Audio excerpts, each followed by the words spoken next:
Record. Ya, ini recordnya udah mulai. Saya ulangi lagi share screen-nya.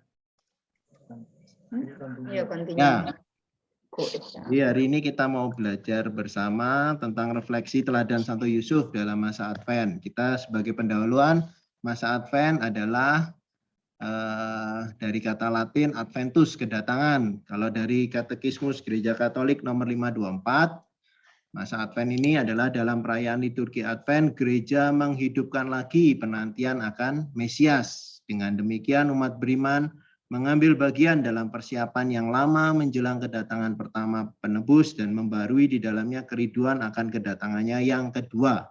Dengan merayakan kelahiran dan mati syahid Sang Perintis, gereja menyatukan diri dengan kerinduannya. Ia harus makin besar dan aku harus makin kecil. Yohanes bab 3 ayat 30. Oke, singkatnya masa Advent itu kita mempersiapkan diri untuk kedatangan Kristus yang kedua pada akhir zaman, dan juga kita mempersiapkan untuk memperingati kelahiran Yesus atau kedatangan Yesus yang pertama. Kalau nanti dalam 4 minggu Advent itu kita akan diajak minggu pertama ajakan untuk berjaga-jaga, minggu kedua ajakan untuk bertobat, minggu ketiga adalah minggu Gaudete, minggu sukacita, Yesus adalah Mesias yang dijanjikan. Minggu keempat itu sudah kisah peristiwa tentang menjelang kelahiran Yesus, kemudian kita merayakan Natal. Oke, jadi kalau buat singkatnya ya, kita masa Advent itu secara lebih intens kita mempersiapkan diri untuk kedatangan Tuhan Yesus yang kedua. Juga sekaligus kita mengingat bagaimana rencana keselamatan Allah hadir, sabda menjadi manusia lewat kelahiran Tuhan Yesus 2000 tahun yang lalu. Oke, kemudian karena ini sebenarnya kita belum masuk masa Advent, tapi saya mengajak mari kita mencoba untuk merefleksikan teladan dari Santo Yusuf selama masa Advent, juga pun nantinya setelah masa Advent dari kalender liturgi gereja, kita juga dapat merefleksikan atau teladan Santo Yusuf menjadi ilham dalam kehidupan kita, khususnya persiapan diri kita supaya lebih layak pada saatnya ketika kita nantinya menghadap kepada Tuhan Allah. Oke, untuk refleksi teladan Santo Yusuf ini sebenarnya banyak buku-buku tentang Santo Yusuf. Tapi khusus malam ini bahan yang saya ambil dari surat apostolik Paus Fransiskus, yaitu Patris Corde, atau artinya dengan hati seorang bapa. Surat ini sebenarnya sudah dibuat 8 Desember tahun lalu, 2020, sebagai peringatan 150 tahun deklarasi atau pemakluman Santo Yusuf sebagai pelindung gereja semesta. 8 Desember 1870 oleh Beato Paus Pius ke-9. Sehingga waktu 8 Desember tahun lalu sampai dengan 8 Desember tahun 2021 ini, Paus Fransiskus menetapkan adanya tahun Santo Yusuf pada gereja Katolik. Dari surat itu, Paus Fransiskus mencoba untuk merefleksikan secara pribadi, khususnya karena saat tahun lalu pandemi ya, dimulai dari Maret 2020, dari 19 sih sebenarnya, tapi di Indonesia kan efeknya mulai awal-awal tahun 2020, sampai saat ini kita masih merasakan, sampai akhirnya kita masih belum bisa pendalaman iman secara biasanya, secara normal, jadi kita masih lewat Zoom, lewat online. Nah, refleksi itu dari Paus Fransiskus itu juga bisa membantu kita untuk merefleksikan dan meneladani Santo Yusuf. Paus Fransiskus melihat Santo Yusuf sebagai seorang perantara, seorang pendukung, dan seorang pembimbing dalam masa Advent yang akan kita hadapi juga di dalam perjalanan kehidupan kita di dunia ini. Banyak buku-buku yang lain mengenai Santo Yusuf. Bapak Ibu saya rasa bisa juga nanti cari di toko buku, atau ya sekarang beli dari Tokopedia dan segala macam toko shop online. Tapi saya cuma mengingatkan kalau buku-buku rohani biasanya itu ada ini ya, nihil obstat, imprimatur. Jadi bahwa buku itu sudah melalui suatu sudah dicek oleh gereja bahwa itu bisa menjadi suatu ajaran gereja Katolik yang benar. Oke, kita mulai teladan atau refleksi dari Paus Fransiskus tentang Santo Yusuf, ya, yaitu teladan seorang bapak yang dikasihi. Apa maksudnya seorang bapak yang dikasihi? Bagaimana sih menjadi pribadi yang dikasihi, menjadi pribadi yang dicintai atau dikasihi oleh orang lain? Paus Fransiskus melihat bahwa Santo Yusuf sebagai pribadi yang dikasihi karena Santo Yusuf telah melakukan suatu pelayanan. Ia melayani seluruh rencana keselamatan Allah dengan mempersembahkan dirinya secara total. Spiritualitas Santo Yusuf mengilhami banyak lembaga religius, persaudaraan religius, dan kelompok-kelompok gerejawi. Banyak pula santo dan santa yang berdevosi kepada Santo Yusuf. Jadi memang Santo Yusuf itu mengilhami banget. Ya, kenapa? Karena dia memang mempunyai suatu jiwa pelayanan yang luar biasa. Ia mau melayani rencana keselamatan Allah dengan mengambil Bunda Maria, dengan mengikuti segala perintah-perintahnya Tuhan lewat mimpi-mimpinya, dan bagaimana ia mendedikasikan dirinya untuk menjaga keluarga kudus, mempersembahkan dirinya secara total. Oke, sebagai seorang bapak yang dikasihi adalah tadi mengenai pelayanan. Nah, saya mengajak kita berefleksi, gitu. Bagaimana dengan kita? Apakah kita ini pribadi yang ingin melayani atau dilayani? Nah, ini refleksi ini bisa nanti kita pakai juga di dalam masa Advent, begitu pula juga setelah masa Advent di dalam kehidupan kita selanjutnya. Pribadi bagaimanakah kita? Apabila kita mau meneladani Santo Yusuf, berarti kita harus menjadi pribadi yang melayani. Terlihat dari sabda Yesus dalam Matius 20 ayat 28, sama seperti anak manusia datang bukan untuk dilayani, melainkan untuk melayani dan untuk memberikan nyawanya menjadi tebusan bagi banyak orang. Dalam Markus bab 10 ayat 45, karena anak manusia juga datang bukan untuk dilayani, melainkan untuk melayani dan untuk memberikan nyawanya menjadi tebusan bagi banyak orang. Kemudian juga kita bisa lihat dalam Lukas bab 22 ayat 27. Sebab siapakah yang lebih besar, yang duduk makan atau yang melayani? Bukankah dia yang duduk makan? Tetapi aku ada di tengah-tengah kamu sebagai pelayan. Saya mencoba untuk memberikan beberapa sabda Yesus yang berkaitan dengan Santo Yusuf sebagai bapak yang dikasihi. Ini kita mencoba merefleksikan bahwa apa yang disampaikan oleh Tuhan Yesus itu juga tidak lepas dari satu pengalaman hidupnya dengan keluarga kudus Nazaret, dengan Santo Yusuf dan Bunda Maria. Bahwa dia bisa belajar, dia bisa bicara mengenai melayani, dia sendiri juga bisa melihat pribadi yang melayani dari ayahnya yang di dunia ini, yaitu Santo Yusuf. Itu adalah refleksi teladan pertama yang bisa kita pelajari dari Santo Yusuf. Kemudian yang kedua, seorang bapak yang lembut dan penuh kasih. Nah, bagaimana ini bapak yang lembut dan penuh kasih menurut Paus Fransiskus? Jadi Paus Fransiskus melihat bahwa Santo Yusuf ini sebagai seorang ayah, dia melihat Yesus bertumbuh dari hari ke hari. Kita bisa lihat di Lukas bab 2 ayat 52, dan Yesus makin bertambah besar dan bertambah hikmatnya dan besarnya, dan makin dikasihi oleh Allah dan manusia. Bagaimana Yesus itu dalam pertumbuhan, dalam perkembangan hidupnya, semakin besarnya dia itu selalu dipenuhi dengan kasih, dan kasih yang paling dekat kan datang dari ayah dan ibunya, yaitu Santo Yusuf dan Bunda Maria. Yesus melihat kelemah lembutan Allah dalam diri Santo Yusuf.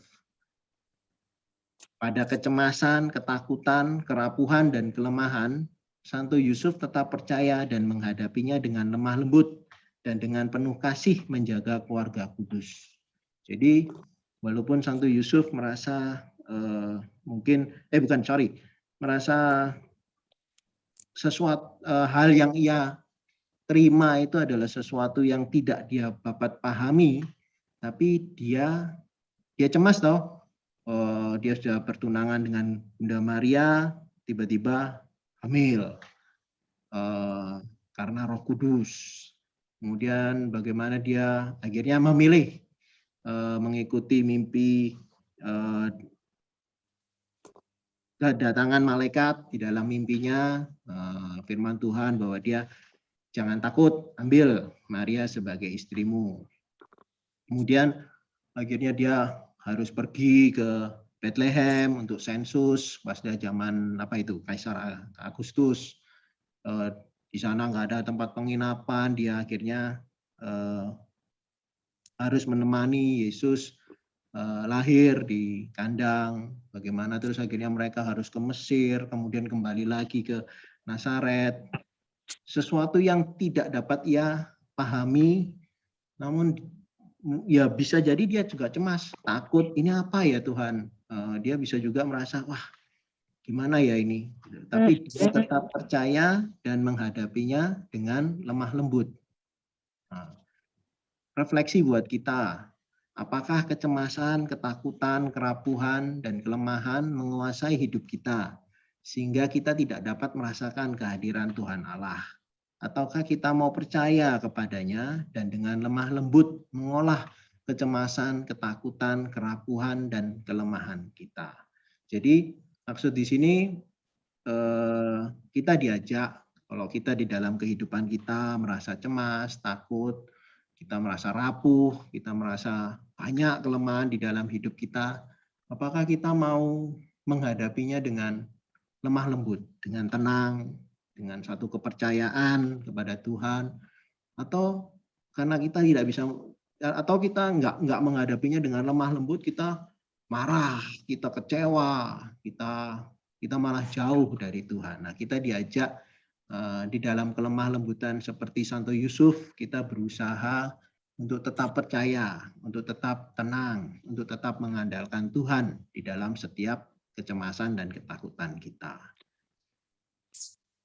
Kita bisa lihat dari sabda Yesus pada Matius bab 11 ayat 28 sampai 30.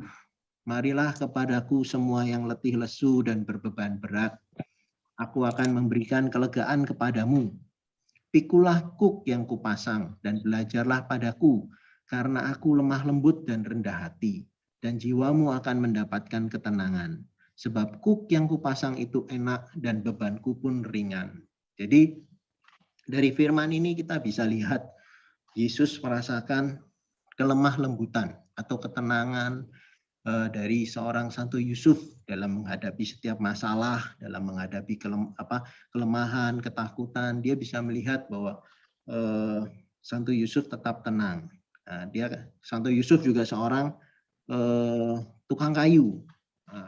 Pasti juga Yesus belajar banyak mengenai pekerjaan kayu. Makanya justru di sini pada sabda Yesus mengenai kelemah lembutan, aku yang lemah lembut menurut Tuhan Yesus, dia mengambil sebuah contoh pikulah kuk yang kupasang. Kuk itu kan adalah sebuah kalau saya baca-baca itu kan semacam kayu yang dibentuk, dicantolkan ya ke binatang, mungkin kayak sapi atau yang buat ngangkat-ngangkat lah gitu loh, dicantolkan kedua sapi, yaitu terus bebannya ditaruh di tengah. Nah kan itu butuh suatu keterampilan yang baik dari seorang tukang kayu untuk bisa membuat satu kuk yang bagus, yang pas. Nah itu di contoh dari sini kita bisa lihat bahwa Yesus itu melihat, belajar, merasakan juga bagaimana seorang Santo Yusuf itu bisa menunjukkan kelemah lembutan. Nah, dari situ ya Yesus juga akhirnya bisa menyatakan kelemah lembutan dengan perumpamaan kuk yang kupasang itu. Kemudian teladan yang ketiga, seorang bapak yang taat. Nah, kita bisa belajar dari 4 mimpi Santo Yusuf. Nah, kita bisa lihat bagaimana ketaatan Santo Yusuf dari mimpi-mimpinya. Ada 4 mimpi. Mimpi yang pertama, ketika ia mempertimbangkan maksud itu, jadi waktu itu Santo Yusuf kan mau menceraikan dengan diam-diam. Kemudian malaikat Tuhan kan datang kepadanya, Yusuf anak Daud, janganlah engkau takut mengambil Maria sebagai istrimu, sebab anak yang di dalam kandungannya adalah dari Roh Kudus. Nah, lihat ini, belum selesai. Ia akan melahirkan anak laki-laki dan engkau akan menamakan dia Yesus karena dialah yang akan menyelamatkan umatnya dari dosa mereka. Bagaimana tanggapan Santo Yusuf terhadap mimpi yang pertama? Sesudah bangun dari tidurnya, Yesus berbuat seperti yang diperintahkan malaikat Tuhan itu kepadanya. Ia mengambil Maria sebagai istrinya. Langsung. Jadi Santo Yusuf ini mempunyai lagi galau, lagi bingung apa yang harus dia lakukan. Dia tertidur, malaikat Tuhan datang dalam mimpinya, dan bagaimana Santo Yusuf mempunyai satu ketaatan yang luar biasa. Sesudah bangun dari tidurnya, langsung ia berbuat seperti yang diperintahkan malaikat Tuhan itu padanya. Kemudian mimpi yang kedua, ketika itu setelah orang-orang Majus datang bertemu dengan keluarga kudus dari Nazaret ini, malaikat Tuhan kan datang lagi lewat mimpi. Bangunlah, ambillah anak itu serta ibunya, larilah ke Mesir. Tinggallah di sana sampai aku berfirman kepadamu, karena Herodes akan mencari anak itu untuk membunuh dia. Nah, lihat lagi kemudian bagaimana ketaatan Santo Yusuf terhadap mimpi yang kedua. Maka Yusuf bangunlah, diambilnya anak itu serta ibunya malam itu juga. Lalu mereka menyingkir ke Mesir. Nah, ini bagaimana kesigapan Santo Yusuf terhadap perintah-perintah dari Allah. Kemudian mimpi yang ketiga, setelah Herodes mati, nampaklah malaikat Tuhan kepada Yusuf di mimpi di Mesir. Nah, ini setelah mereka pergi ke Mesir, setelah beberapa waktu di Mesir, Herodesnya meninggal, mati, malaikat Tuhan datang lagi, ayo kembali ke tanah Israel karena Herodesnya mati. Tanggapan Santo Yusuf terhadap mimpi yang ketiga, lalu Yusuf pun bangunlah, diambilnya anak itu serta ibunya dan pergi ke tanah Israel. Juga terjadi satu kesigapan, dia enggak bingung begini begitu, harus mau ke sana dulu, mau ke sini dulu, enggak, langsung mengikuti perintah Tuhan, ia langsung membawa anak dan ibunya ke Israel. Dari mimpi yang terakhir atau mimpi yang keempat yang dicatat di dalam Injil, khususnya di Matius, bagaimana Santo Yusuf pun juga peka bahwa ketika dia sudah sampai di Israel, dia dengar, anaknya Herodes yang berkuasa di Yudea ini, Arkelaus ini, enggak kalah kejam juga ternyata. Nah, dia merasa takut. Kayaknya juga bahaya nih ke sana. Dalam kegalauannya pun dia peka akan kehadiran Tuhan lewat malaikat dalam mimpi bahwa Yusuf diminta untuk ke Galilea. Maka langsung setelah itu Yusuf pergi ke Galilea, ke kota yang bernama Nazaret. Supaya tergenaplah firman yang disampaikan oleh nabi-nabi, ia akan disebut orang Nazaret. Ya, kita bisa lihat bagaimana Santo Yusuf begitu luar biasa ya. Kalau saya dengar di YouTube-nya si Romo Bayu Aji itu cukup menarik buat saya. Bagaimana ia menggambarkan Santo Yusuf ini seorang yang sangat peka dengan kehadiran Tuhan. Jadi dia tidur pun dia bisa berjaga-jaga, dia bisa terjaga, bisa tahu kehadiran Allah lewat malaikat Tuhan. Bayangkan kalau dia tidak tidur, enggak lebih peka lagi dia terhadap keadaan, keadaan segala macam. Jadi benar-benar menurut kalau saya melihat itu Santo Yusuf sebagai sosok yang betul-betul mengimani Allah sebagai seorang Israel keturunan Daud yang begitu mengasihi Allah. Nah, sebagai refleksi buat kita semua. Nah, apakah kita juga selalu taat kepada Tuhan Allah seperti Santo Yusuf dalam setiap permasalahan, dalam godaan, dalam tantangan hidup kita. Juga kita ini kalau taat, apa hanya pada rencana Allah yang kita pahami. Gitu. Kalau yang, ini aku ngerti nih, Tuhan mau aku begini, Tuhan mau aku begitu, oke, aku ikut Tuhan, dengan senyum, dengan semangat gitu. Tapi gimana kalau terjadi satu rencana Allah yang kita nggak ngerti, gitu. Ini mau dibawa kemana ya? Wah, ini kok gelap Tuhan, ini aku nggak ngerti ini berat ini, saya bakal susah ini. Apakah kita tetap taat ketika kita tidak paham dengan rencana Allah? Kita juga bisa belajar dari sabda Yesus di Yohanes bab 15 ayat 10. Jikalau kamu menuruti perintahku, kamu akan tinggal di dalam kasihku, seperti aku menuruti perintah Bapakku dan tinggal di dalam kasihnya. Jadi kita juga bisa lihat bagaimana Yesus bisa belajar mengenai ketaatan, kepatuhan dari sosok ayahnya Santo Yusuf. Santo Yusuf menunjukkan satu kepatuhan sehingga Yesus pun bisa melihat bahwa dari ketaatan itu ada kasih yang timbul yang bisa dirasakan oleh Tuhan Yesus.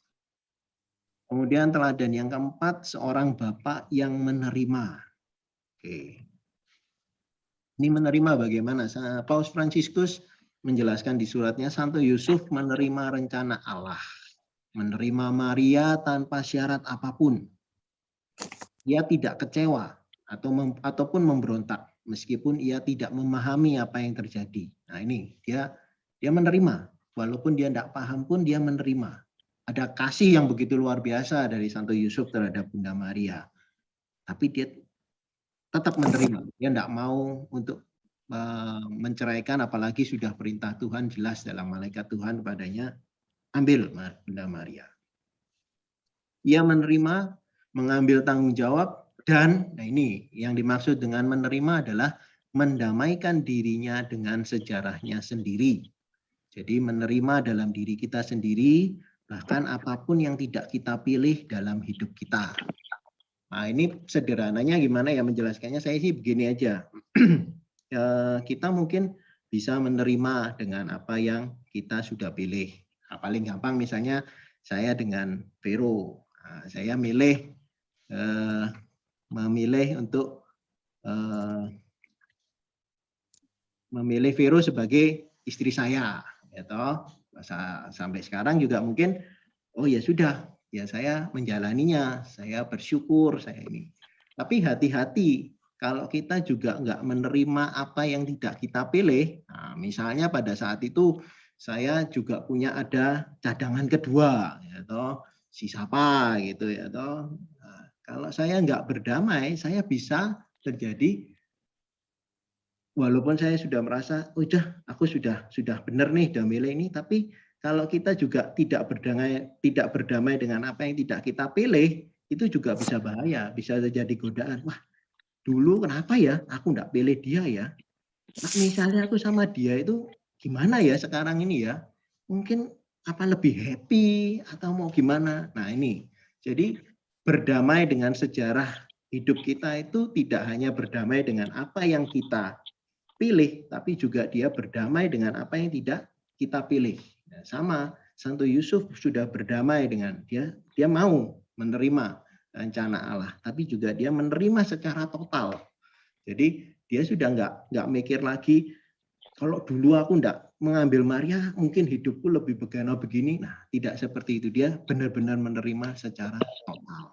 Sehingga kalau kita sudah bisa berdamai dengan sejarah kita secara total itu, kita bisa melangkah lebih jauh, tidak tersandra dengan harapan kita sendiri atau kekecewaan yang bisa timbul. Ini juga cara menerima Santo Yusuf ini menjadi satu jalan juga untuk penyembuhan luka batin. Kadang-kadang kita bisa merasakan masih bisa ada luka yang tidak bisa disembuhkan karena kita tidak berdamai dengan apa yang tidak kita pilih. Kita hanya berdamainya dengan apa yang sudah kita pilih. Jangan takut ketika segala sesuatu berjalan tidak semestinya, bahkan tidak dapat diperbaiki, tidak ada yang mustahil bagi Allah. Nah, percaya pada Tuhan Allah bukan berarti menemukan solusi-solusi yang mudah, yang gampang-gampang tok. Sebaliknya, iman yang diajarkan Yesus Kristus adalah iman yang kita lihat pada Santo Yusuf. Tidak mencari jalan pintas, melainkan menghadapi dengan mata terbuka apa yang sedang terjadi padanya dengan bertanggung jawab atas hal itu secara pribadi. Jadi, menjadi lebih luas lagi bahwa kita menerima itu bukan hal-hal yang gampang-gampang saja. Ketika hal yang susah pun bahkan tidak dapat dipahami seperti Santo Yusuf yang dialami Santo Yusuf tidak mengambil jalan pintas, tapi dia tetap mau bertanggung jawab atas yang menjadi pilihannya, atas apa yang telah ia pilih. Nah, refleksi buat kita, bagaimana kita menerima kenyataan yang berat, yang tidak sesuai dengan harapan kita di dalam hidup kita. Apakah kita bisa berdamai dengan kenyataan itu dan tetap mempunyai pengharapan pada Tuhan Allah. Nah, kita bisa lihat sabda Yesus mengenai Santo Yusuf sebagai bapak yang menerima. Yesus memandang mereka dan berkata, bagi manusia hal ini tidak mungkin, tetapi bagi Allah segala sesuatu mungkin. Jadi menerima dengan hal-hal, dengan kekuatan, dengan kemampuan manusia tidak bisa, tapi buat Allah semua itu mungkin. Kemudian di Yohanes 14 ayat 27, damai sejahtera aku tinggalkan bagimu, damai sejahtera aku berikan kepadamu, dan apa yang kuberikan tidak seperti yang diberikan oleh dunia kepadamu. Janganlah gelisah dan gentar hatimu. Oke. Kita diminta untuk tetap jangan gelisah, jangan gentar. Kita tetap harus belajar untuk menerima apa yang mau diberikan oleh Tuhan Allah kita. Oke, yang kelima, seorang bapak yang berani secara kreatif. Nah, ini gimana? Keberanian kreatif itu adalah keberanian yang timbul ketika kesulitan datang. Nah, kita menjadi punya suatu kekuatan, sesuatu yang kreatif yang tidak pernah kita pikirkan sehingga kita bisa menyelesaikannya. Santo Yusuf ini mempunyai teladan keberanian kreatif ini. Bisa kita lihat yang paling mencolok itu ketika Santo Yusuf membawa keluarga kudus dari Nazaret, ya, pas itu masih Bunda Maria yang mengandung ya. Ada perintah harus sensus. Nah, ini sekali lagi kita bisa lihat bagaimana seorang Santo Yusuf ini taat. Jadi kalau ada aturannya pun pada saat itu kan kerajaan Romawi yang berkuasa, harus semua disensus, harus kembali ke tempat asalnya. Tempat asalnya dia kerabat besarnya kan di Bethlehem. Padahal saat itu Bunda Maria lagi hamil besar, tapi dia tetap kesulitan itu pun dia tetap hadapi. Sudah sampai di Bethlehem, lah karena semua orang datang, keturunan Daud ya, di Bethlehem, nggak ada tempat penginapan. Wis rame, wis semua ini sudah penuh full. Zaman dulu kan nggak ada bisa booking lewat online gitu kan. Jadi wah, nggak ada tempat nih. Udah mungkin terlambat, mungkin ya pas itu perjalanan mereka kan membawa seorang istri yang masih mengandung itu kan nggak bisa secepat kalau yang biasanya.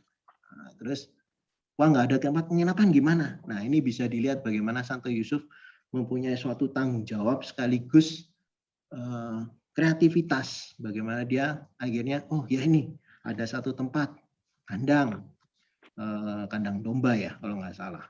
Dia mengatur dan menata bukan hanya untuk tempat istirahat, namun dia harus berpikir menjadi satu tempat untuk kelahiran seorang bayi. Kelahiran Yesus. Santo Yusuf berani mengubah masalah menjadi peluang.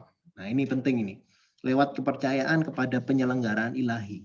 Jadi bagaimana Santo Yusuf melihat masalah itu bukan menjadi suatu beban yang tidak bisa diselesaikan, tapi dia percaya bahwa masalah itu kalau dia bawa ke dalam penyelenggaraan ilahi, dalam kasih Allah, itu bisa menjadi suatu yang diatasi, menjadi suatu peluang. Kita juga bisa lihat bagaimana Tuhan pun juga punya kepercayaan kepada manusia, kepada kreativitas kita. Jadi kalau kita kadang-kadang merasakan sudah berdoa, sudah memohon, tapi kok nggak dijawab-jawab, Tuhan kok rasanya seperti tidak menolong kita. Kita juga diajak untuk belajar bahwa Allah ini sedang mempercayai kita. Sedang mempercayai apa yang kita rancang, apa yang kita ciptakan, dan apa yang kita temukan. Nah, refleksinya akhirnya apakah kita berani memiliki iman yang kreatif seperti Santo Yusuf untuk melindungi keluarga kita. Jangan yang jauh-jauh dulu, keluarga dulu. Atau kalau ada masalah, apakah kita ini justru lari atau diem saja atau mengeluh, enggak bisa, atau membawa masalah itu, percaya pada Tuhan, mencoba untuk memecahkannya bersama kekuatan Tuhan, berani untuk kreatif. Nah, ini kan salah satu juga, bukan salah satu, itulah iman yang kreatif untuk melindungi yang paling kecil keluarga yang dipercayakan kepada kita. Melindungi gereja juga, kita diminta untuk secara kreatif, juga begitu pula melindungi sesama kita. Nah, ada contoh yang bagus sekali, suatu kreativitas untuk melindungi bahkan menyelamatkan orang lain itu yang kita bisa belajar dari sahabat-sahabat para lumpuh yang ketika Yesus sedang mengajar di satu rumah, begitu banyak orang, mereka nggak bisa masuk, ini lewat mana ya? Akhirnya mereka punya suatu keberanian, mempunyai satu kreativitas, coba itu orang lumpuh, mungkin dibawa dalam apa itu ya, saya nggak ngerti namanya, tandu gitu ya, ditandu, dibawa ke atas, gentengnya dicopoti, diturunkan gitu, wah luar biasa, satu keberanian yang kreatif, dan Yesus bisa melihat iman mereka, wah ini kreatif nih, papaku juga gitu, bapakku juga nih, Santo Yusuf juga kreatif, waktu di Bethlehem juga. Ya mungkin pas itu dia masih bayi, tapi kan dia pasti tanya kan ke Bunda Maria, kan pasti juga diceritain kan dulu bagaimana akhirnya bagaimana seorang Santo Yusuf berjuang untuk bisa mendapatkan tempat, akhirnya bisa menyiapkan segala macam. Nah, Yesus juga melihat, wah ini iman yang kreatif. Maka dia kan bilang, hai saudara, dosamu sudah diampuni. Kemudian teladan yang keenam, seorang bapak yang bekerja. Nah ini jelas Santo Yusuf sebagai seorang tukang kayu. Seorang tukang kayu yang bekerja dengan tekun, jujur, dan setia untuk menghidupi keluarganya. Nah ini apa yang dilakukan pekerjaan Santo Yusuf sebagai tukang kayu, tidak hanya di Nazaret. Keluarga Kudus ini kan sempat pernah harus mengungsi ke Mesir. Nah, mengungsi ke Mesir ini kan beberapa waktu kan nggak bisa kan hidup tanpa bekerja. Santo Yusuf pun akhirnya juga bekerja di Mesir. Waktu kembali ke Nazaret dia juga bekerja dan bisa bekerja sampai menghidupi keluarganya dalam waktu yang cukup lama. Ya, dia bekerja dengan baik, dengan tekun, dengan jujur, dengan setia. Jadi ini pribadi yang bertanggung jawab akan kelangsungan hidup dan kesatuan keluarganya. Karena Paus Fransiskus juga menyatakan bahwa keluarga tanpa pekerjaan itu rentan dengan perpecahan. Bahwa pekerjaan itu penting sekali. Bahwa orang kalau bisa bekerja ya bekerja. Nah juga Paus Fransiskus mengajak semua orang pun juga berusaha untuk menciptakan lapangan pekerjaan untuk orang lain.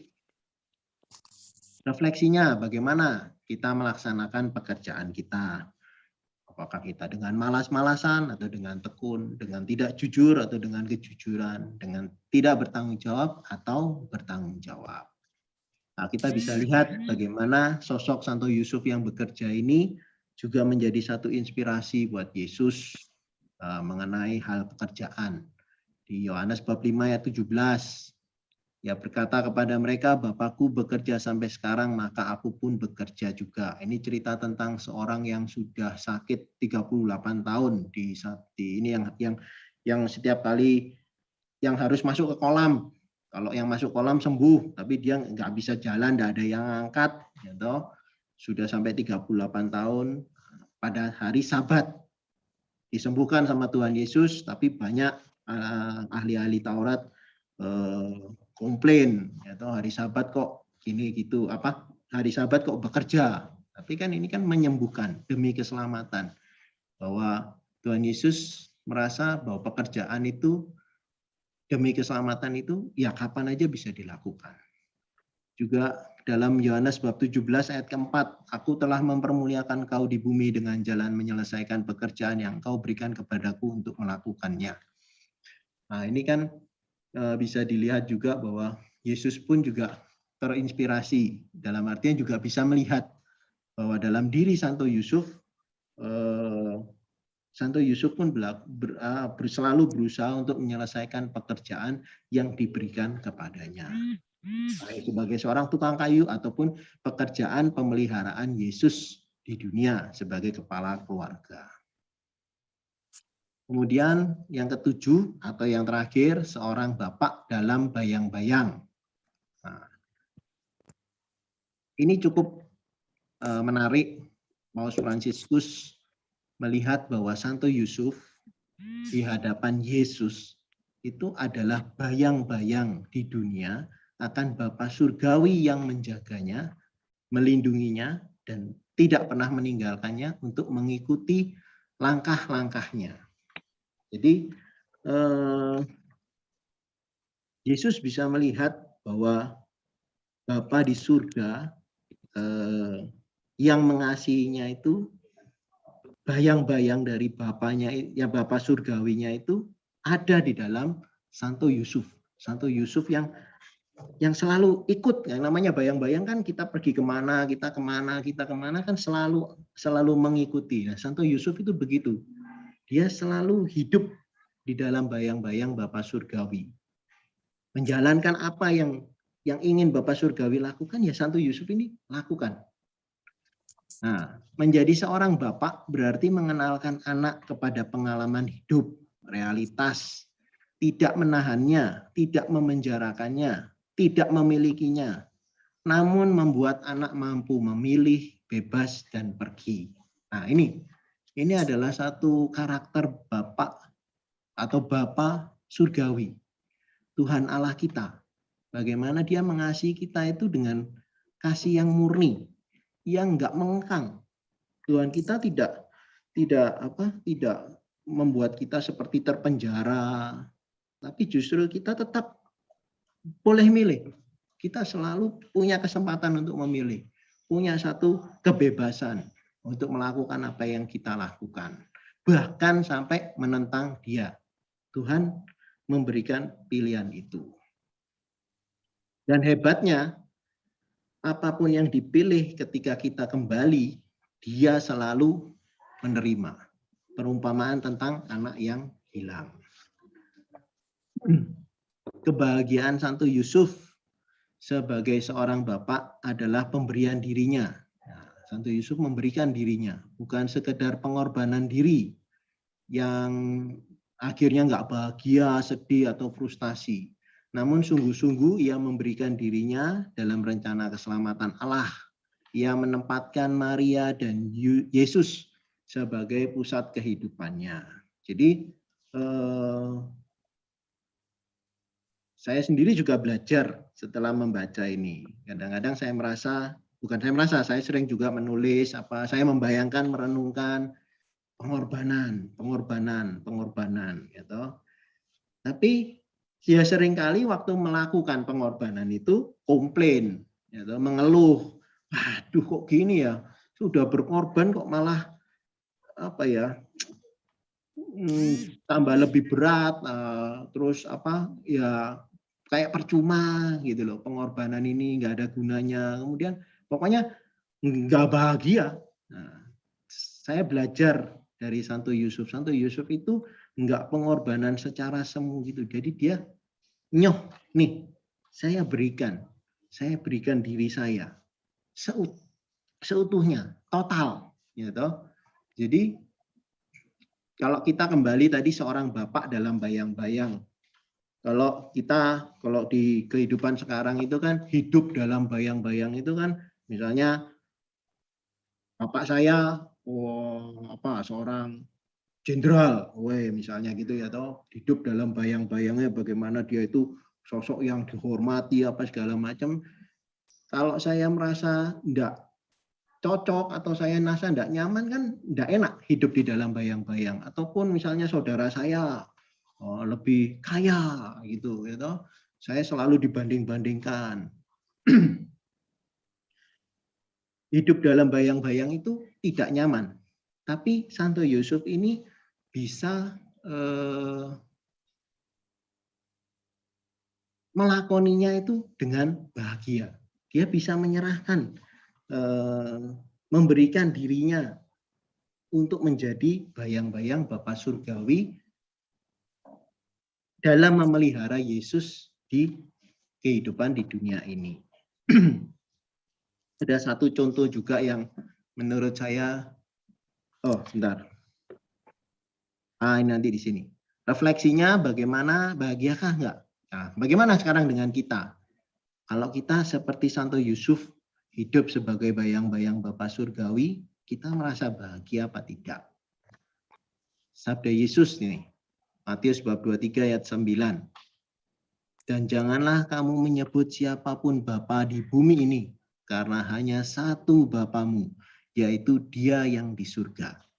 Nah, di sini bagaimana keterangannya kita melihatnya? Santo Yusuf menyadari perannya sebagai pemelihara kehidupan Yesus. Ya, dia tahu, saya ini bukan ayah biologisnya, saya ini ayah angkat istilahnya kan.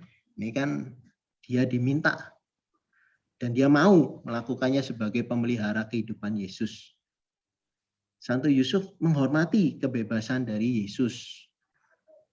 Dia menyadari ia telah melaksanakan tindakan mendidik dan menjalankan peran kebapaannya ketika ia telah membuat dirinya tak berguna melihat anak menjadi mandiri dan menapaki sendiri jalan kehidupannya. Jadi begini, mungkin yang bisa menjelaskan ini kalau kita melihat satu cerita tentang Yesus yang hilang. Yesus yang hilang itu, Yesus yang ketinggalan di Yerusalem pada waktu umur 12 tahun ya. Pas itu kan Paskah kalau nggak salah, karena Yusuf itu juga keluarga yang sekali lagi keluarga yang taat, dia pribadi yang taat, tiap tahun dia merayakan Paskah di Yerusalem. Nah, saat itu Yesus sudah berumur 12 tahun, mereka mungkin dengan rombongan besar, kerabat keluarga keturunan Daud dari Nazaret pergi ke Yerusalem. Nah, di sana setelah selesai menyelesaikan ibadatnya, mereka kembali sampai lupa kan pada hari keberapa, kedua atau ketiga, Yesusnya ketinggalan. Buru-buru mereka Santo Yusuf dan Bunda Maria kembali kan ke Yerusalem. Saat itu Yerusalem ya kota yang sangat luar biasa besar. Yang mencari Yesus anak 12 tahun ya dengan kondisi saat itu perayaan Paskah itu ya bayangkan seperti Natal atau tahun baru di dalam satu komplek tempat wisata misalnya atau di itu rame lah pokoknya gitu. Sampai akhirnya mereka bisa menemukan di Bait Allah. Di Bait Allah, kemudian saya bacakan aja.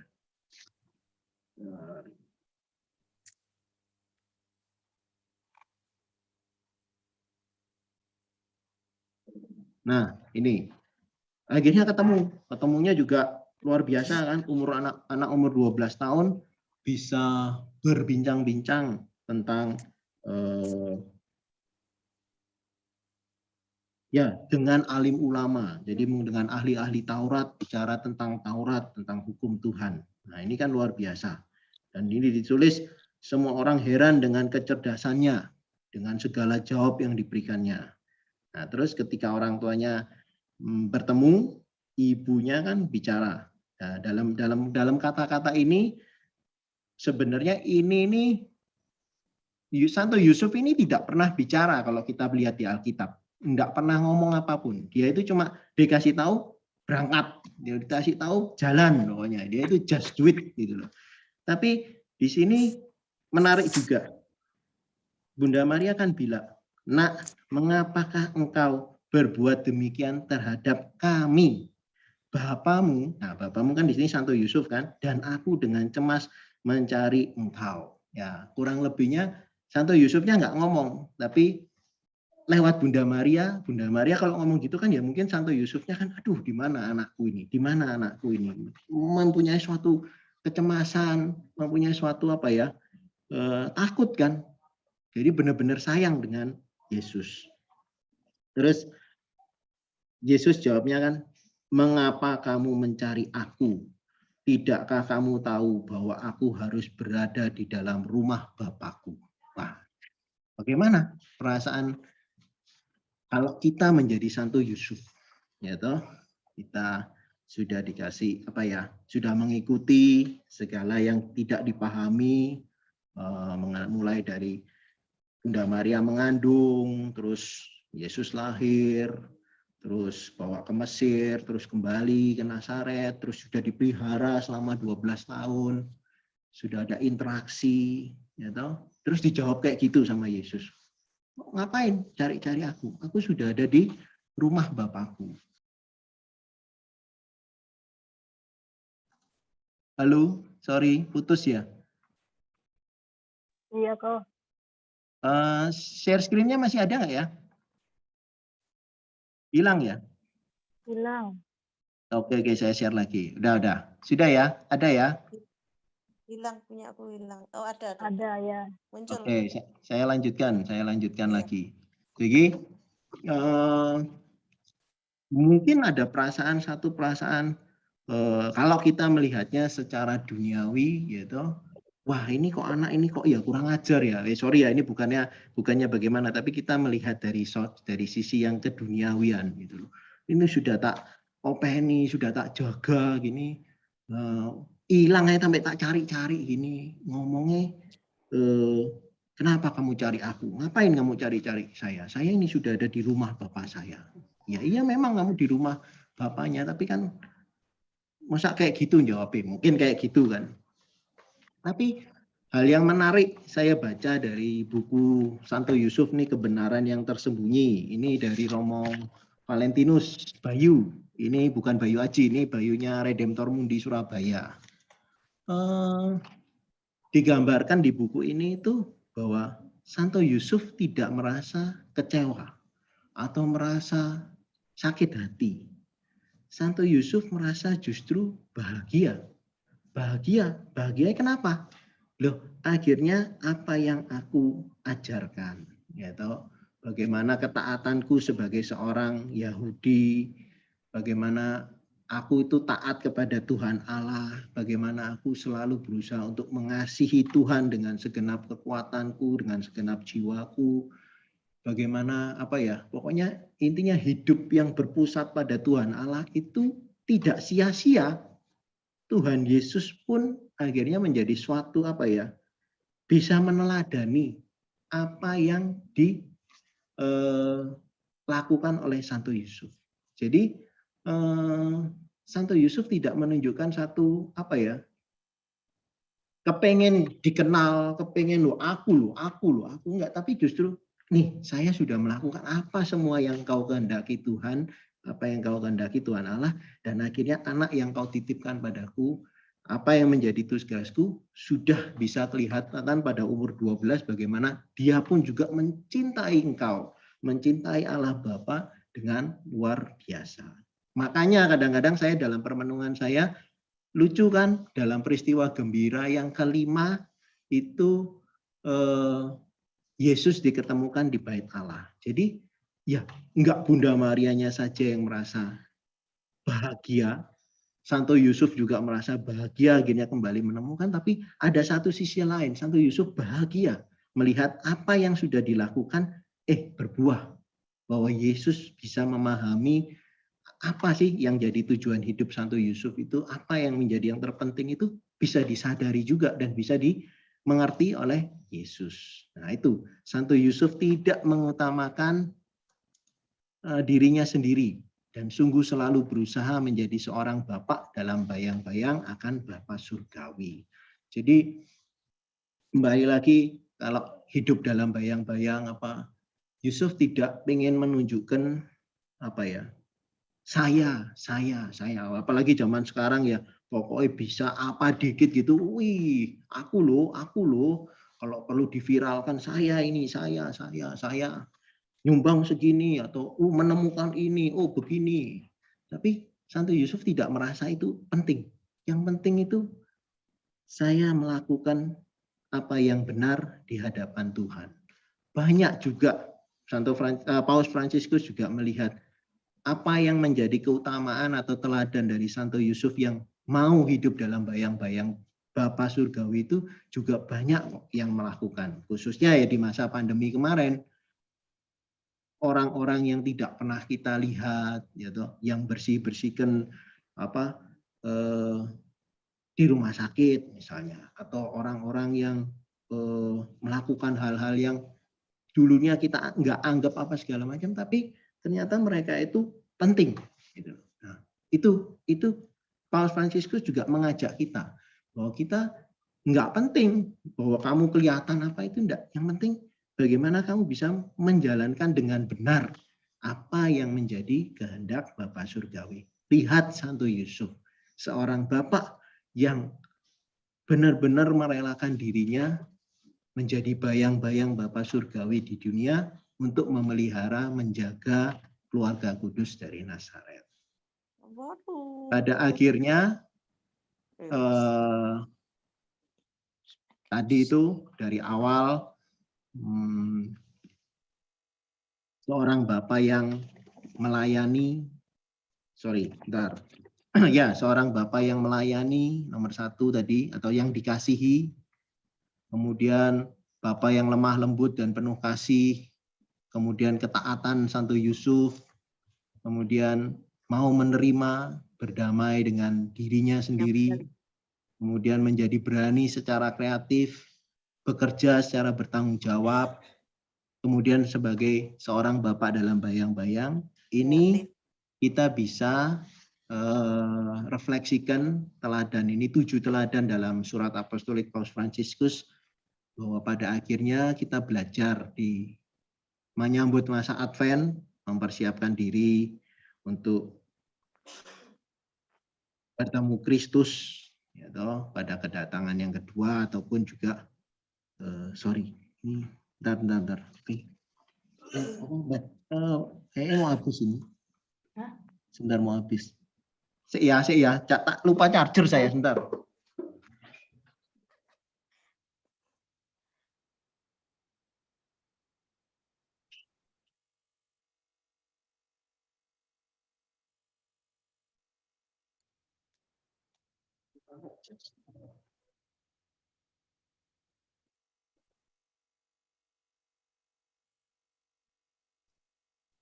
Ya.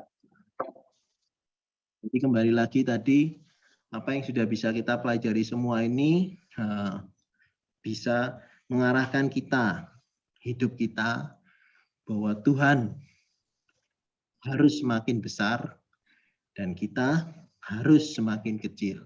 Sama seperti yang sudah dicontohkan oleh Santo Yusuf, bagaimana ia sungguh total mempersembahkan dirinya, memberikan dirinya, mau menerima dan mau taat, dan ada akhirnya menjadi bayang-bayang Bapa Surgawi pun dia lakukan dengan bahagia.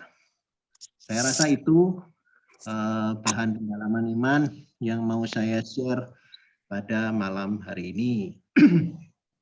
Nah, Bapak Ibu, yuk mari kita belajar bersama dari tadi yang sudah yang saya bagikan, kira-kira apa yang menjadi pesan, apa yang menjadi kesan dari Bapak Ibu.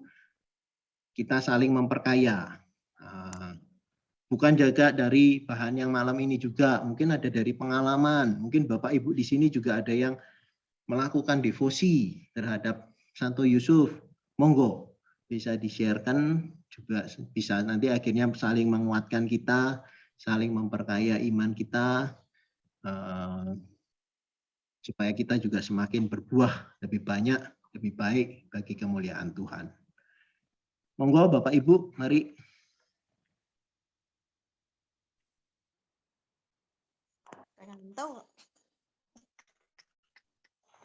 Ngantuk Pak. Bu Siska ngantuk. Iya, ngantuk. Ngantuk, Bu. Ngantuk. Wah, berarti kalau ngantuk ini sudah nerimo ini, sudah benar ini kalau ngantuk ini sama. Kalau Santo Yusuf enggak bisa nerima kondisinya Bunda Maria waktu mengandung itu, coba kalau nggak bisa nerima kepikiran terus ya toh, susah untuk tidur ya toh. Tapi Santo Yusuf luar biasa kan, dia mau menerima, cuma dia masih galau. Jarang seperti itu. Kegalauannya itu dijawab oleh Tuhan lewat malaikat Tuhan. Jangan takut. Mungkin yang lainnya?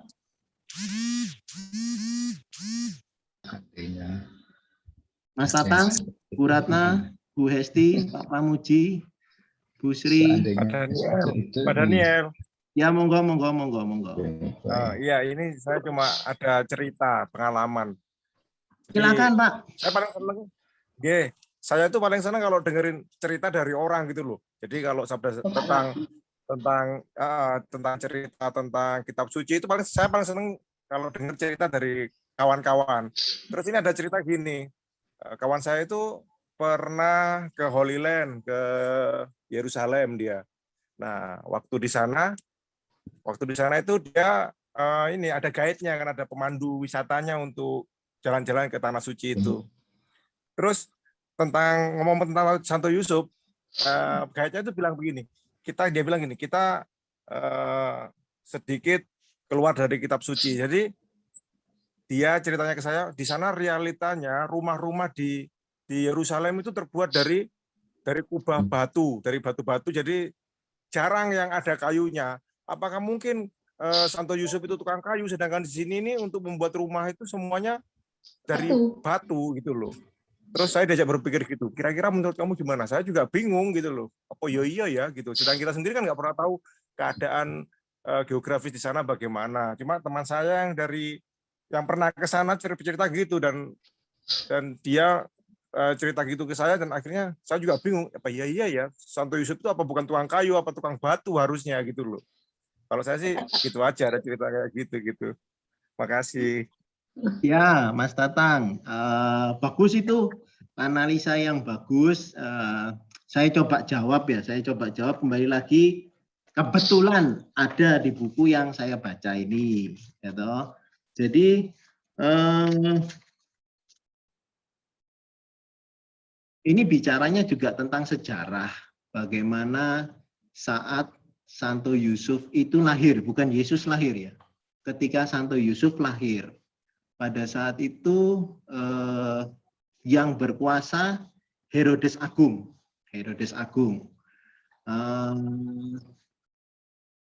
Pada saat Herodes Agung kering, jadi waktu datang. Sorry. Putus lagi. Udah ya? Ya. Oke. Jadi pada saat Herodes berkuasa itu bukan untuk berkuasa, dia cuma raja kecil ya. Raja besarnya saat itu 30 sebelum Masehi itu zamannya Roma, pemerintahan Roma, kemudian dari republik menjadi kerajaan, menjadi apa ya? Empire ya, kerajaan. Yang pertama kan Octavianus itu. Terus ini pokoknya kerajaan Romawi kerajaan Romawi itu begitu luar biasa, tapi dia tidak mau menguasai semuanya, makanya dibagi ke penguasa-penguasa setempat, termasuk Herodes Agung itu. Pada saat itu yang saya baca, jadi Herodes Agung ini bukan keturunan Daud. Dia ini seorang pokoknya apa ya? Bukan keturunan Daud. Dia paling takut kalau kerajaannya ini digoyang, menjadi raja kecilnya ini digoyang. Jadi dia ini ya semua itu berusaha dirangkul.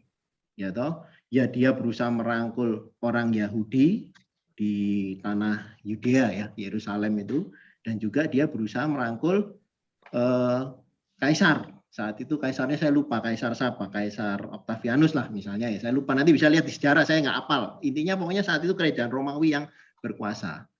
Untuk meraih atau ambil atine orang-orang Yahudi, dia bikin bait Allah yang luar biasa. Gede. Kalau ya saya lihat di sini buku maketnya itu luar biasa. Ya enggak batu, Pak. Bait Allahnya itu banyak pekerjaan kayunya.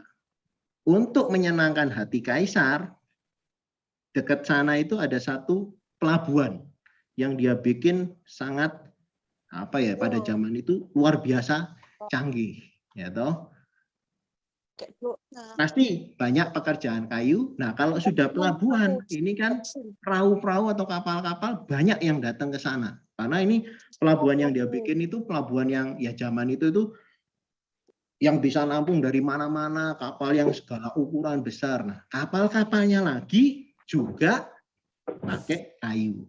Nah, itu yang akhirnya menjadi satu landasan bahwa Santo Yusuf itu memang pekerjaannya tukang kayu. Dia bisa hidup karena ya saat itu bait Allah sedang dipugar, sedang dibesarkan dengan luar biasa. Ya, lagi bikin pelabuhan itu. Nah, pelabuhan besar itu akhirnya nampung kapal-kapal pakai kayu, ya mungkin perbaikannya dan segala macamnya untuk pekerjaan tukang kayu. Kurang lebihnya begitu, Mas Tatang. Makasih penjelasannya. Ya. Nanti bisa dibaca juga ini karena mungkin saya juga bacanya cepat-cepat, tapi kurang lebihnya pekerjaan Santo Yusuf bukan tukang batu, pasti tukang kayu. Ya. Monggo yang lainnya, Bu Ratna mungkin bisa bagi cemilannya.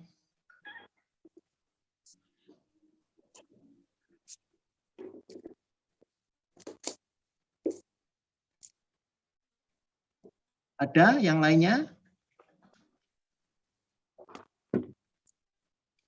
Boleh berdiskusi bersama, tanya juga enggak apa-apa.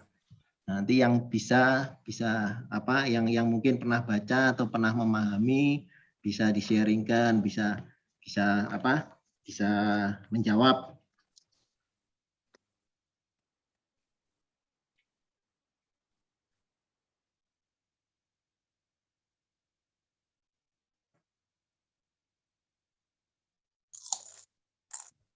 Tidak ada? Pak Heni mungkin? Atau Pak Sulis? Tidur ini, mungkin lagi mimpi mungkin. Ayo Pak Sulis. Ini dulu apa? Wis kadung mic-nya open. Sebelumnya mohon maaf ya Pak ya, aku nek open nganu suaranya putus-putus Pak, aku daripada keluar masuk Pak. Maksudnya putus-putus gimana Pak?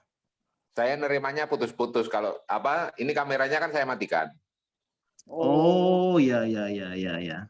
Nah ini kalau nanti ada kuis nggak bisa ikut jawab dong? Nggak apa-apa, memang saya sengaja menjawab.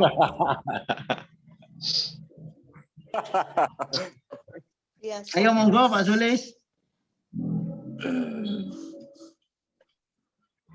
Kalau untuk bahannya surat apostolik Patris Corde itu bisa diambil dari situsnya KWI, Konferensi Wali Gereja. Nanti nggak apa-apa saya share juga di grup. Suaranya nggak ada. Apa ya? Oh ya, ayo Pak Sulis, monggo. Mau tanya Pak Daniel, keluarga Kudus itu di Mesir berapa lama ya?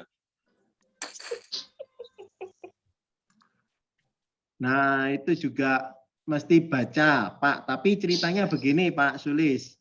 Itu kan Herodes Agung. Dia pimpin sampai dia menyuruh ini toh kita kan juga memperingati nanti setelah Natal kita mengenang bayi-bayi yang dibunuh. Nah, itu masih zamannya Herodes Agung. Bayi-bayi yang dibunuh. Kan makanya akhirnya Yesus kan dibawa oleh Santo Yusuf ke Mesir. Nah, tapi kan tetap terjadi pembantaian itu. Nah, setelah itu berapa tahun enggak tahu, Pak.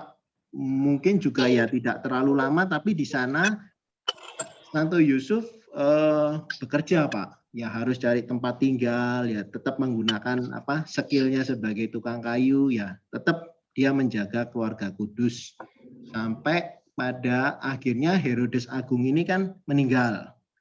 Dia meninggal, punya anak beberapa, yang satu yang namanya Arkelaus itu mimpin dapat bagian Yudea, Yerusalem itu, Yerusalem Israel berarti Yerusalem itu bagian bawah. Nah, kemudian yang bagian atas namanya juga Herodes Antipas kalau nggak salah. Kemudian yang sebelah timur itu saudara perempuannya, saya lupa namanya siapa. Nah, makanya waktu mimpi yang ketiga atau mimpi yang ketiga suruh balik dari Mesir, mimpi yang keempat ketika Yusuf merasa tidak aman, dia akhirnya mendapat mimpi untuk pergi ke yang sebelah utara. Kalau berapa lama saya enggak tahu, Pak, tapi paling gampang nanti lihat di Google Herodes Agung itu meninggal tahun berapa. Nah, dari situ bisa dilihat, Pak. Begitu, Pak Sulis. Ya, makasih Pak Daniel. Pak Sulis enggak nanya juga ngontrak di mana gitu, tetangganya siapa gitu, enggak nanya gitu, Pak. Biar Pak ini yang tanya itu. Apa ngontrak di Gang Jambu apa gimana gitu, enggak nanya gitu lah. Jambu monyet yo. Jambu Pak Sulis ini kalau dilihat dari Google ini antara tahun keempat sampai tahun ke-1. Jadi umur Yesus 1 atau 4 tahun, kurang lebihnya itu.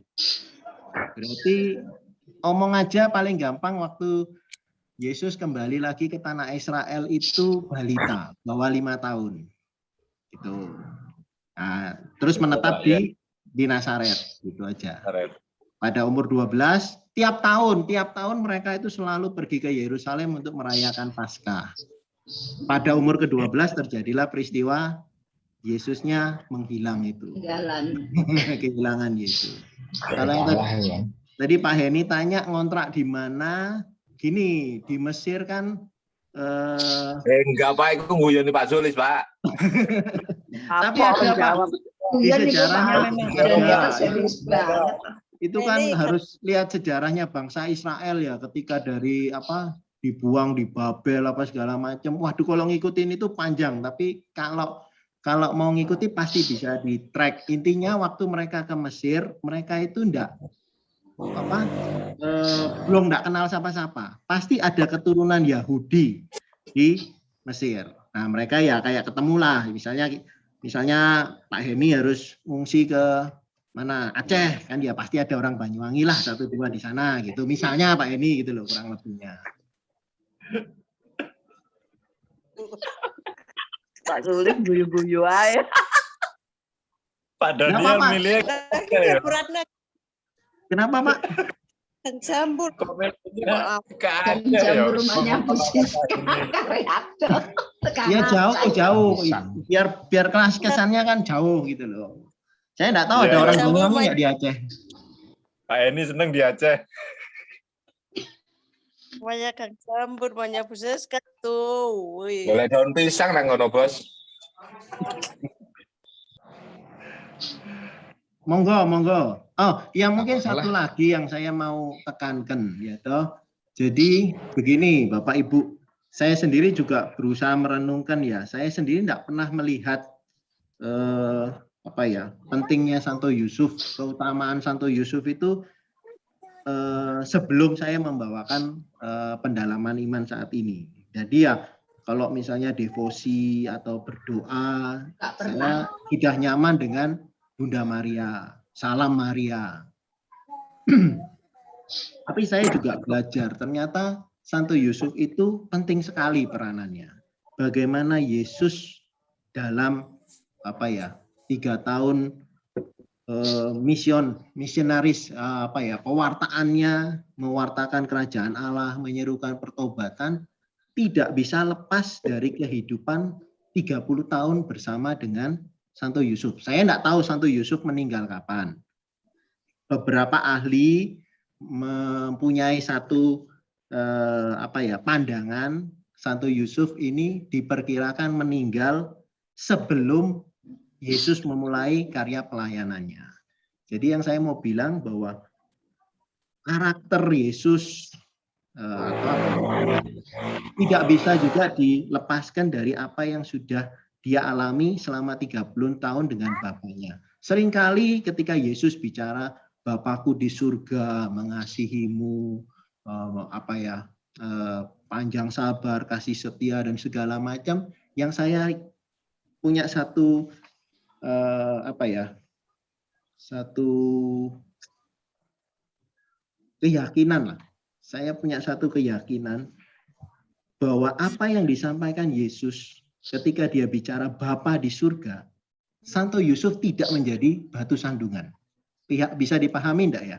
Ketika dia bilang Bapa, kalau Santo Yusufnya itu misalnya aja orangnya itu malas, ya toh, minum, misalnya mabuk-mabukan, ya toh, terus nggak tanggung jawab, atau misalnya kalau kerja dikasih pesanan kerja meja ukuran 1 meter kali 60 cm dicolong, misalnya kakinya 4 dibikin 3, misalnya gitu loh.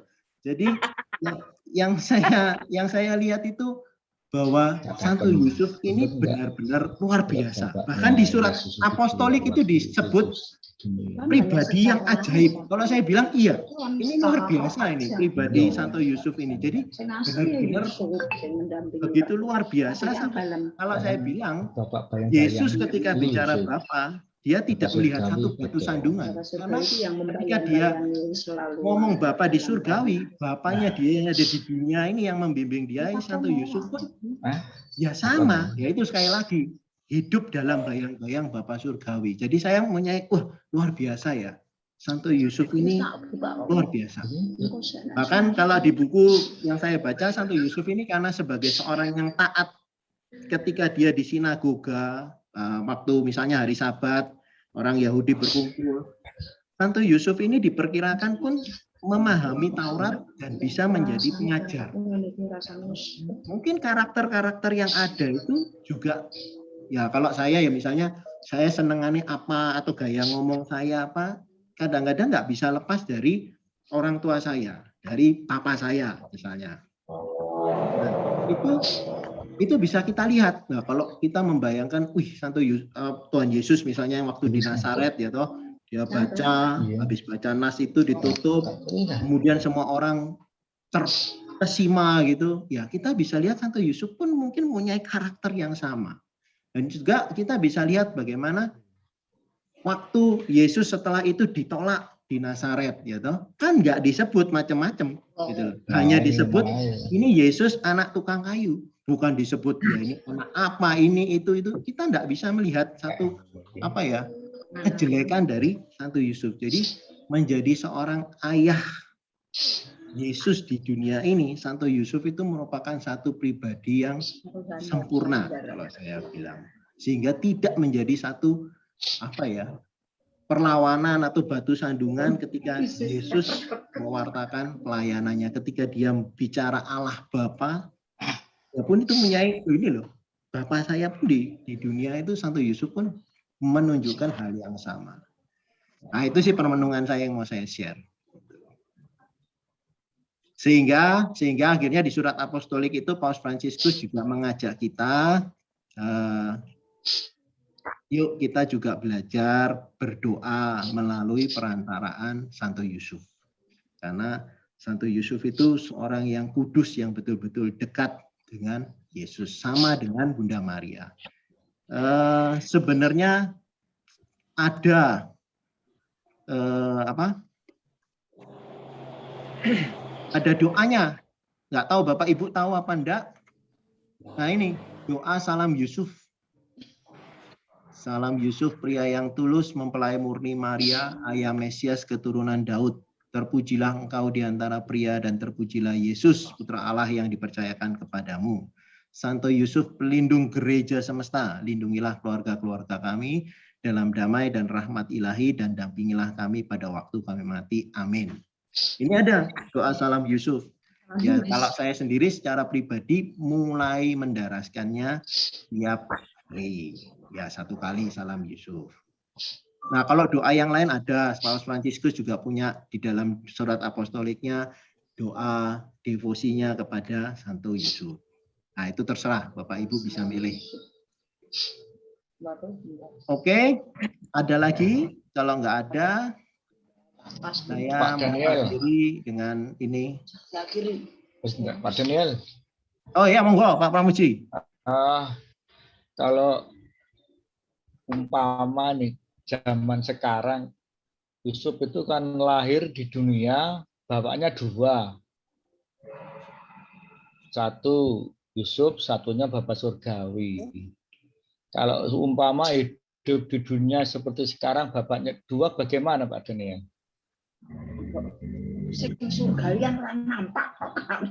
Karena Yusuf, pada waktu itu Yusuf kan Yesus itu dibimbing oleh Bapak jasad di dunia, membimbing.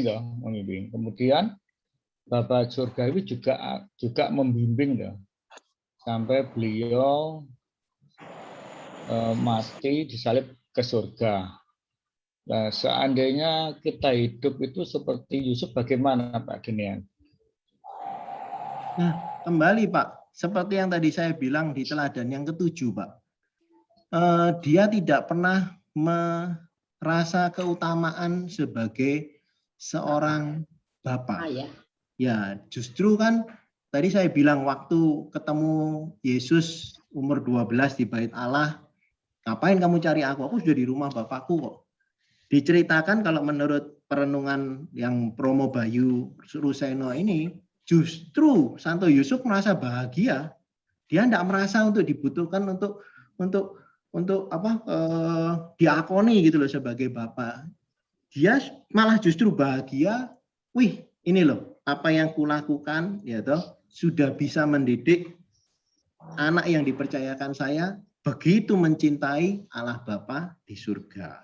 Itu Pak. Jadi kalau tadi pertanyaan ya Pak, apa yang kita lakukan sebagai Santo Yusuf ya? Kita memberikan diri seutuhnya. Kita mau hidup di dalam bayang-bayang Bapa surgawi. Kita nggak butuh untuk dikenali, ya toh. Justru kita ini butuhnya untuk tetap setia melakukan apa yang dikehendaki oleh Allah Bapa.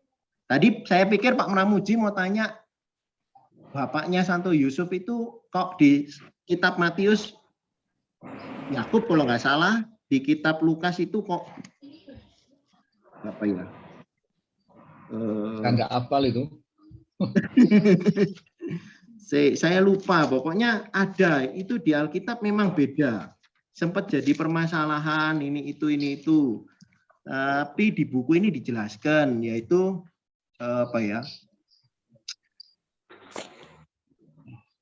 saya lupa tepatnya, tapi intinya bapak ibunya Santo Yusuf itu yang pertama ini namanya Yakub kalau nggak salah, kawin dengan ibunya Santo Yusuf, meninggal duluan. Kemudian secara adat Yahudi, yang adiknya harus mengawininya. Lahir Santo Yusuf. Nah, makanya di Alkitab itu ada 2. Yang satu menyebutkan anak Yakub, yang satu menyebutkan anak Matan. Jadi ada anak secara silsilah, ada ayah secara silsilah, ada ayah secara biologis gitu. Jadi kalau misalnya pernah bertemu begitu, ya nggak ada masalah gitu loh. Karena itu hanya situasi tradisi Yahudi begitu. Soalnya pernah kejadian hal yang itu membuat satu orang atau seorang kaisar itu merasa Alkitab ini nggak benar. Jadi akhirnya murtad gitu loh. Nah, itu juga nggak baik. Tapi balik lagi tadi pertanyaannya ke Bapak kan bagaimana Santo Yusuf menyikapi itu ya tadi Pak. Santo Yusufnya nggak merasa harus butuh diakoni. Yang penting kehendak Tuhan dilaksanakan. Begitu Pak Ramudi. Oke, terima kasih Pak atas Ya, penjelasannya. sama-sama. Pak Daniel tanya. Ya, monggo. Bu Sri ya? Ya. Ya, monggo Bu. Santo Yosef sama Santo Yusuf itu sebutannya sama ya? Yosef sama Yusuf, Santo Yusuf. Oke. Itu pertanyaannya Bu Sri? Dua pertanyaan saya Pak, nanti satu lagi. Apa yang dimaksud Santo Yusuf itu pelindung gereja Katolik ya?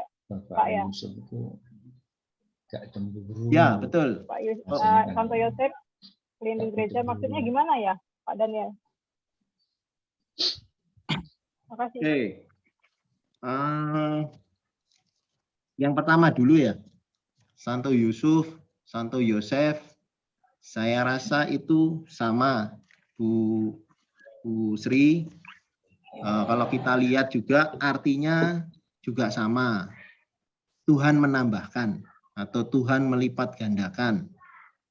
Tuhan menumbuhkan. Nah, itu Santo Yusuf, Santo Yosef itu hanya penamaan aja lah. Kalau mungkin Yosef itu lebih Joseph gitu kan kayak Inggris gitu toh.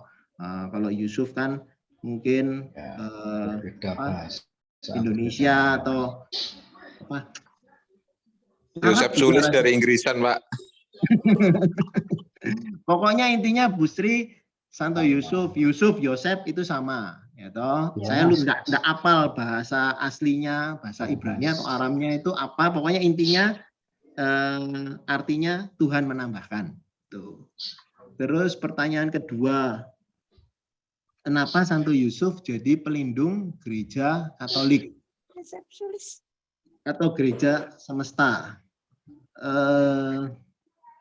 Jujur saya belum belajar bacaannya atau belum belajar ininya apa data-datanya begini. Jadi kalau pelindung gereja semesta pada saat itu 8 Desember 1870 Beato Pius ke-9 menyatakan itu latar belakangnya apa saya juga nggak tahu. Tapi yang mungkin bisa saya kasih itu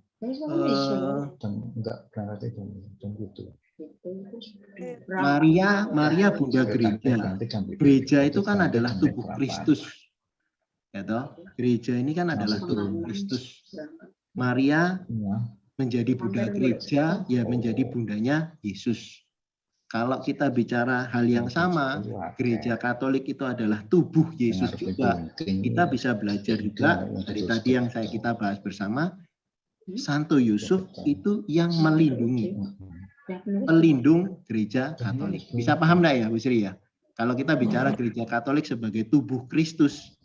Tubuh kan gereja, kepalanya kan Tuhan Yesus. Ya, Tuhan Yesus kan mempunyai tubuh kan jemaat gereja Katolik. Gitu. Disebutkan Bunda Maria adalah Bunda Gereja. Gitu. Yang mengandung Yesus menjadi Bunda Gereja. Santo Yusuf menjadi pelindung. Nah, pelindung gereja Katolik ya pelindung Yesus. Dia yang melindungi keluarga kudus, yang melindungi Maria, yang melindungi Yesus. Dia selalu menjadi pelindung. Makanya akhirnya dipercaya dari gereja Katolik, iman gereja Katolik bahwa Santo Yusuf bisa melindungi gereja Katolik.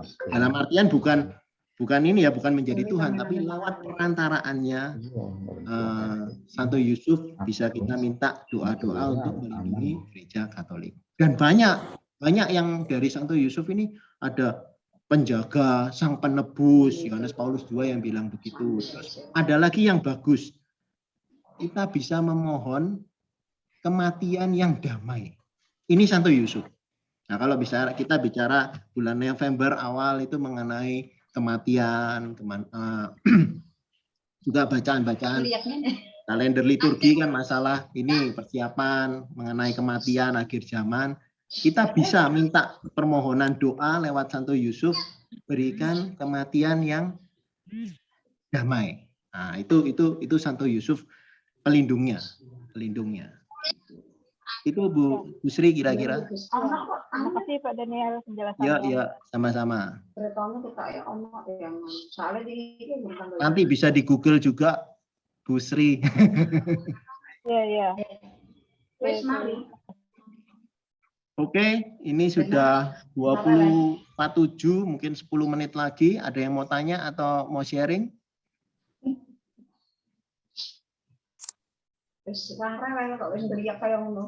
Kalau nggak ada, ya sesuai Bu Siska, sharing Bu Siska, kari kangen sama suaranya.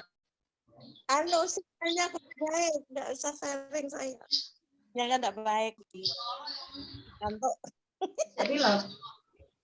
Ini.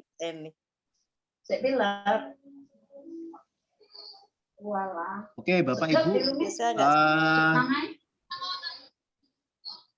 Saya mau ini juga seperti yang terakhir kita ketemu, mau sedikit bikin kuis untuk Bapak Ibu yang bisa menjawab benar. Saya kasih satu kenang-kenangan dari pendalaman iman malam hari ini. Bapak ini. Kenapa Bu Siska? Bu Siska, liane kalau usah jawab, Bu Siska yang jawab. Heru dibuka Pak Daniel. Pak Heru kan lagi. Kenapa Bu? Suaranya Pak Heru, anunya apa? Mic-nya. Oh, suara saya enggak jelas? Jelas. Ini yang masih ditutup Pak Heru, Pak Heni, Bu Sri. Oh, ya enggak apa-apa wis. Kalau yang ini ya. Ini biar ada kenang-kenangan ya. Saya punya dua buah patung Santo Yusuf pemimpi. Nah, ini bisa membawa kita untuk lebih mendalami Santo Yusuf. Ingat ya, umat Katolik tidak menyembah patung, tidak menyembah berhala. Tapi patung ini membantu kita, ya toh, untuk berdevosi. Berdevosi itu kayak gimana sih? Kalau mudahnya devosi itu kita misalnya berdevosi ke Santo Yusuf, ya toh. Devosi itu adalah seperti kita ini punya teman dekat. Teman dekat kita ini dekat banget sama Tuhan Yesus, ya toh. Kenapa kok kita butuh teman dekat ini? Seringkali, ya toh, kita tidak paham dengan apa yang Tuhan Yesus atau Tuhan Allah mau bicarakan ke kita. Nih, teman dekat ini bisa berguna untuk menjelaskan apa sih rencana Tuhan dalam hidup kita. Sama juga kita sendiri sering bingung mau ngomong apa, mau minta apa sama Tuhan. Teman dekat ini teman yang lebih bijaksana, yang lebih kudus, hidupnya yang lebih sudah menyerupai dengan Tuhan Yesus, yang akan membantu kita untuk berdoa yang benar. Jadi itu kurang lebih devosi itu seperti itu. Oke, Bapak Ibu, peraturannya sama ya, seperti minggu lalu ya. Yang menjawab tolong kasih gimana Pak ini?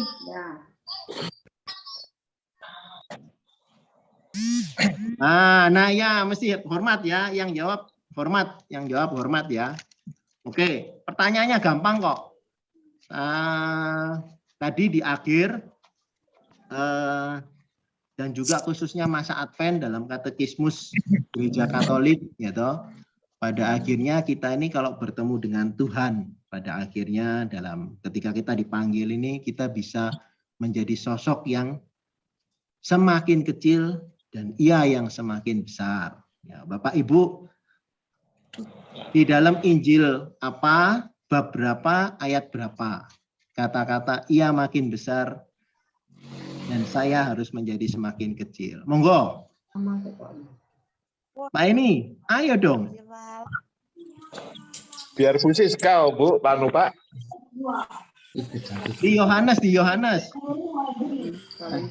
Iya, Yohanes. Ayo, Bu Siska ya. Lupa. Aduh, lupa. Ya, yang lainnya dulu yang nggak lupa. Iya. Alamat rumahnya aja lupa Bu Siska, Pak. Itu ya. Yo, di Injil Yohanes. Yohanes itu. Ada. Isinya beda. Mau dibuka Dari Yohanes. Wis. Anak ya. Oh ya, Injil apa ya? Baru datang tadi sore. Injil Yohanes, Pak. Perasaan Lukas Matius, Pak. Jangan ngawur. Mau Apa elingin yang dengan urut dunia. Nah, Yohanes aku eling mesti, Bos. Yohanes bab 3 wes, bab 3 yo ayatnya berapa? Wah.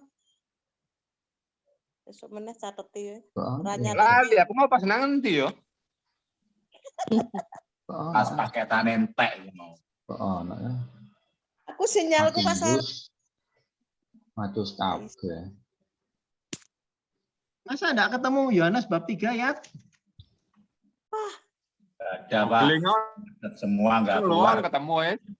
Pak Heru. Saya sudah nyatet semua kok, nggak ada ini ya.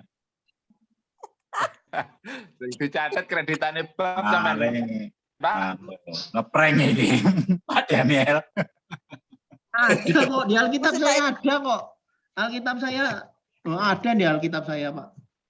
Yohanes bab 3, Pak. Kreditannya Oh, sama. ada. Ada. Yo, Pak Sulis, ayat berapa? Ayat 30. Ah, puji Tuhan akhirnya. Thank you Pak Sulis. Pak Sulis yang dapat ini patungnya. Yes, Pak Sulis dapat. Ada 2, satu lagi juga saya mau berikan ini. Sama juga patu seorang pemimpi. Apa ya?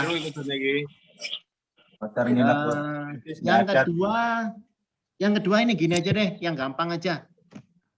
Kan tadi ada surat apostolik namanya Patris Corde, hati seorang bapa, ditulis sama Paus Fransiskus untuk memperingati 150 tahun dideklarasikannya Santo Yusuf sebagai pelindung gereja Katolik atau pelindung gereja semesta.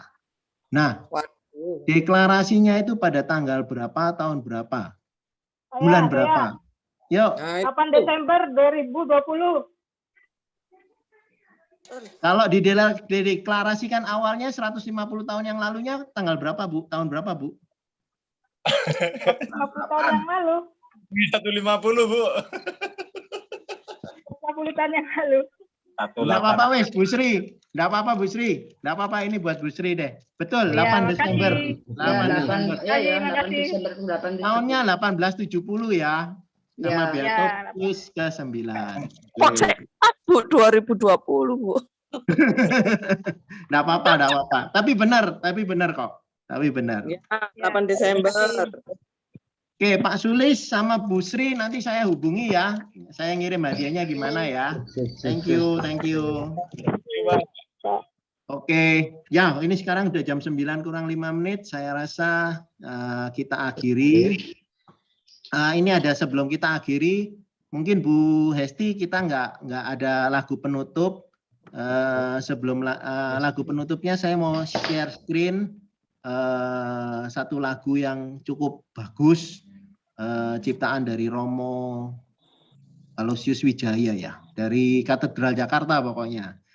Yuk kita nikmati bersama, kita resapi bersama kata-katanya juga, supaya kita juga semakin bisa meneladani Santo Yusuf. Apa yang dilakukan Santo Yusuf juga bisa berbuah di dalam hidup kita.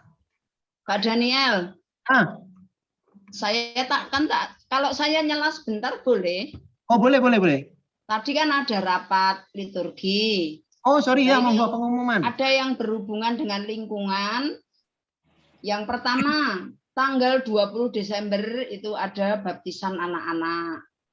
Kemudian tahun ini Romo merencanakan ada novena Natal, yaitu dimulai tanggal 16 Desember sampai 24 Desember 2021. Yang 24 itu kayak mulainya 5:30 pagi. Kemudian pengakuan dosa itu juga diberikan pada mulai 13 Desember. Sebelum pengakuan dosa itu akan ada semacam misa. Ya, misa pendek nanti terus dilanjutkan dengan pengakuan dosa.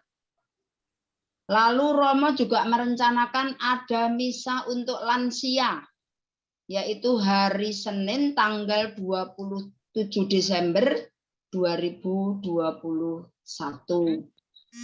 Itu tempatnya di gereja pukul 8.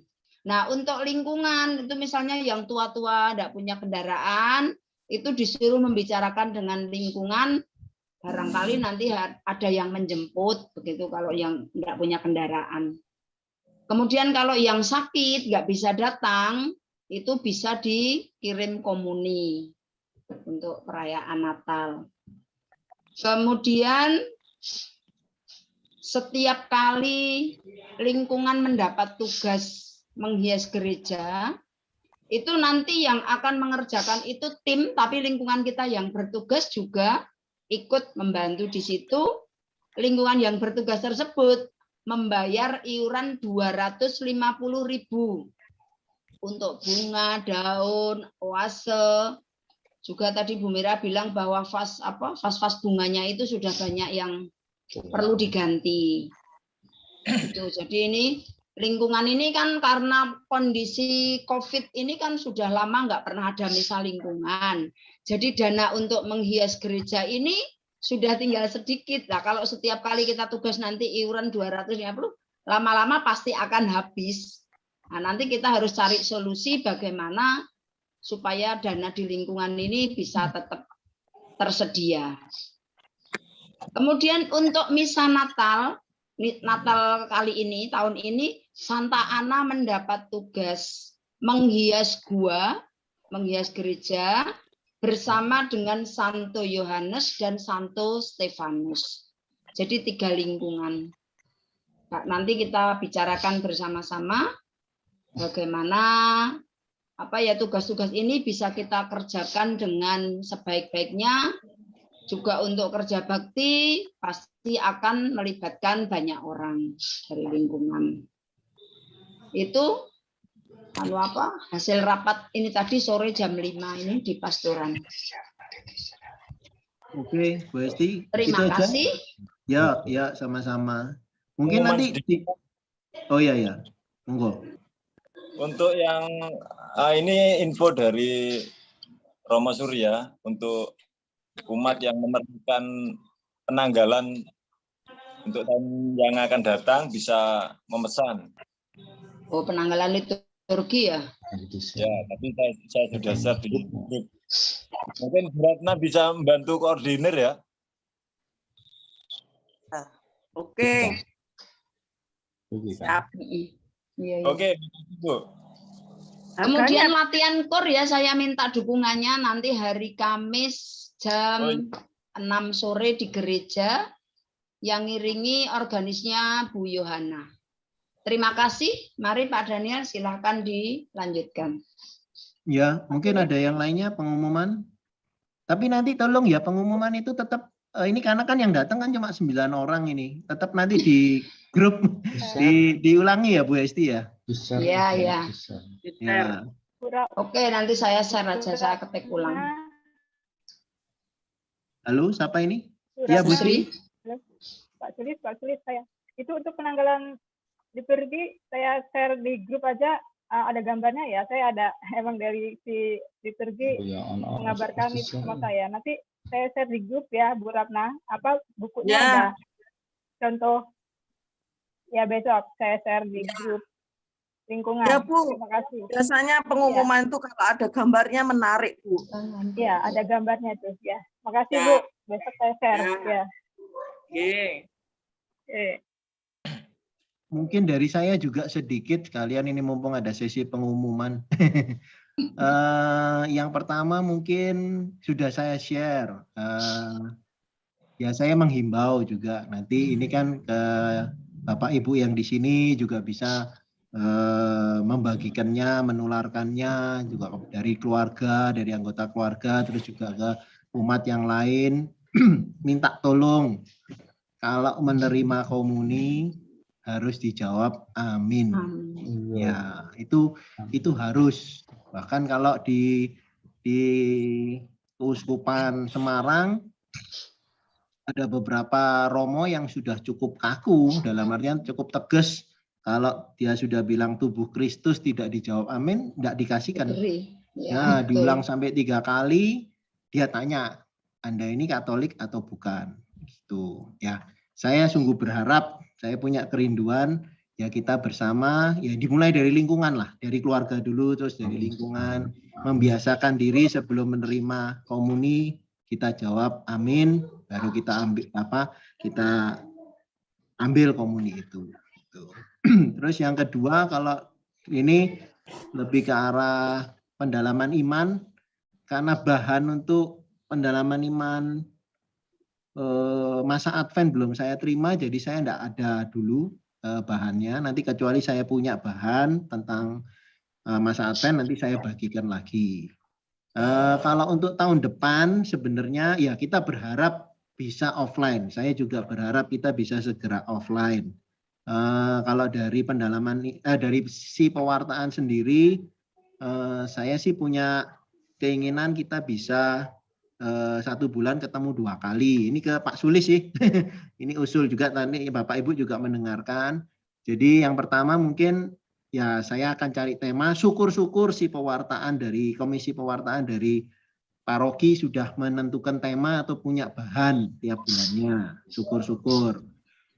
Yang kedua, saya mau kita bisa bertemu, kita bisa belajar berdoa bersama dengan Alkitab. Jadi kita berdoa dengan sabda Tuhan, dengan Lexio Divina. Ini sebenarnya terinspirasi juga dari saudara-saudari kita di Rogo Jampi. Itu luar biasa. Nah ini saya bingung juga, itu mereka punya jadwalnya malam, Kamis, apa gitu loh pokoknya. Itu mereka pasti selalu bertemu, melakukan Lexio Kamis Legi, Pak. Apa Pak? Kamis Legi. Saya tidak tahu Pak. Kamis Legi kayaknya. Pak Agung yang cerita sama saya. Kamis Legi itu wetonnya Pak Sulis, Pak. Tapi itu cukup luar biasa buat saya. Jadi kalau kita bisa, itu tidak perlu lama sih sebenarnya. Sama seperti kita doa rosario, kita devosi lewat Bunda Maria. Kalau Lexio Divina ya kita berdoa dengan sabda Tuhan. Ya saya harapkan juga kalau kita semakin dekat dengan sabda Tuhan, ya kita lebih bisa memahami apa kehendak Tuhan dalam hidup kita. Juga saya sih berharap ada kader nantinya si pewartaan itu siapa gitu kan. Enggak saya terus gitu. Ya. Pak AI satunya. Iya itu Pak AI satunya. Ini ada ibunya. Iya, ini ada Bu AI-nya nih. Nanti bisa disampaikan ke Pak AI-nya. Pak Prinya, ya. Untuk sekarang lagi sibuk lah Pak Eni, Pak Daniel, maaf. Ya, enggak apa-apa Bu. Ini Pak Eni Bu, bukan saya Bu. Pak Eni selamat hari ini ya, hari Ibu. Bukan. Hari ini kan hari ini ya. Pelindung nama baptisnya ya? Hari ulang tahun nama baptis ya? Clement kan? Oh, saya enggak ingat, Pak. Jelas. Santo Clement hari ini. Oke. Oh ya, terima kasih lah tapi kalau seandainya memang betul hari ini. Iya, nanti dilihat Pak. Hari ini apa kemarin, Pak? Hari ini mestinya. Bapak Ibu, sekarang coba kita mau akhiri seperti tadi saya bilang. Oh sebentar ini salah. Share screen, share sound. Ini ada sebuah lagu yang cukup baik. Kita mau resapi bersama. Setelah lagu ini saya akan tutup dengan doa penutup. Selesai. Suaranya kedengeran ya? Ya. Dengar.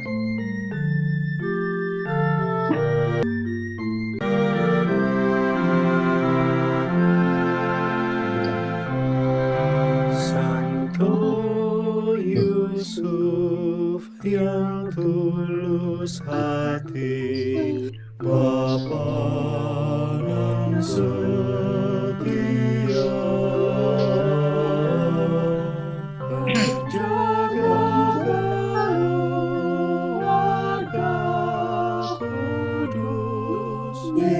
Yesus Sang Putra, penebus dosa dan murah Maria. Satu Yusuf yang terberkati, teladan bekerja, pelindung gereja semesta, setia wartakan kabar gembira, penuh kasih cinta. Jagalah kami serta keluarga dari mara bahaya. Doakan kami tetap setia, taati kehendak Bapa. Lindungi gereja semesta, sekarang dan selamanya. Sekarang dan selamanya.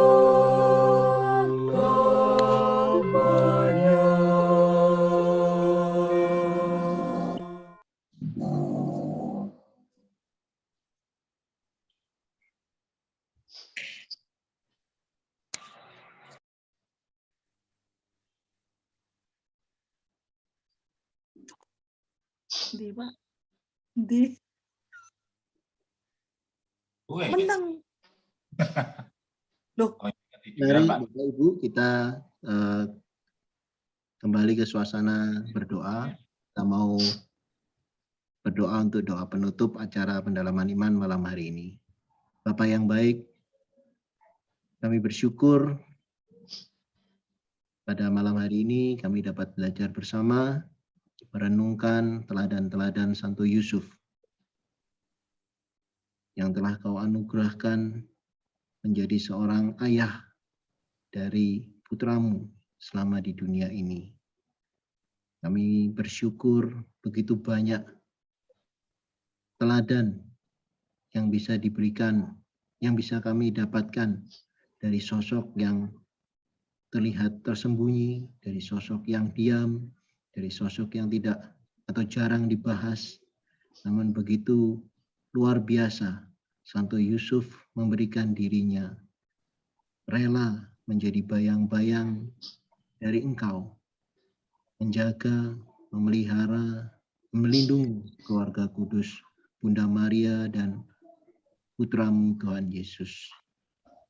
Kiranya ya Bapa, segala teladan yang telah diberikan oleh Santo Yusuf pada malam hari ini yang dapat kami pelajari menjadi suatu bekal, menjadi suatu kekuatan baru di dalam hidup kami.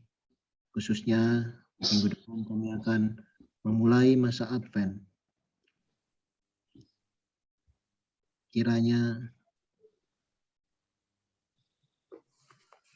kami dapat bertumbuh, iman kami dapat bertumbuh, semakin mempersiapkan diri dalam menyambut Engkau, memperingati Engkau kelahiran Tuhan Yesus, sekaligus juga menyiapkan diri kami untuk kedatangan Tuhan Yesus yang kedua.